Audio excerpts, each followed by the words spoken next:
You're selling your home. You're contacted that an offer is put in, but what exactly happens during this process?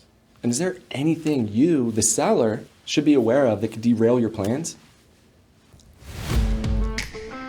I'm Jeremy Tolley, and this is In PA.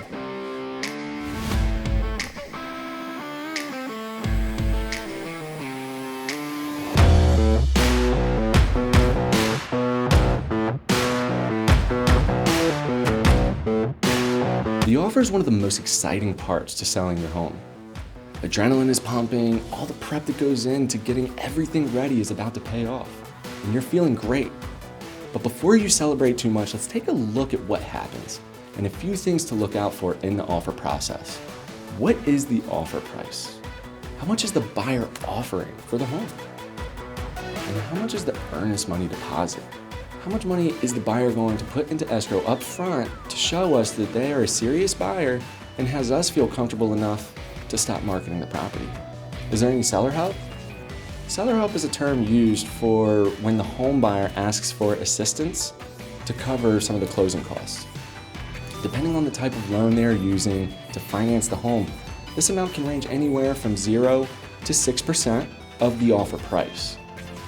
So if you received an offer, for example, for $100,000 asking for 6% seller help, if you accept that offer, then you would actually only be selling your home for $94,000 because you've agreed to give 6% or $6,000 to the buyer in the form of closing cost assistance.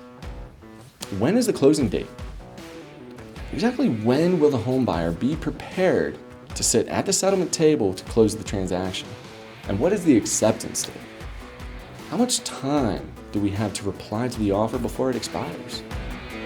What stays and what goes? Is there any furniture, appliances, or items currently in the house that the offer is contingent upon those items staying? What terms and contingencies does this offer have? Is the offer contingent upon financing, and if so, what kind of financing? What are the terms of the financing, and who is the lender? Or is it a cash offer? Is the offer contingent on inspections, and if so, what kind of inspections? Is the offer contingent upon the sale and settlement of their current home, and if so, is that home currently on the market yet? How long is the due diligence period?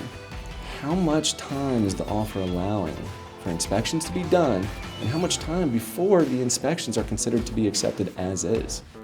I've listed some of the main points that go into reviewing an offer, and yet there are so many more that also need careful review. Understanding all that goes into an offer is vital when it comes time to make a decision to accept, counter, or decline, especially if you find yourself in a multiple offer situation.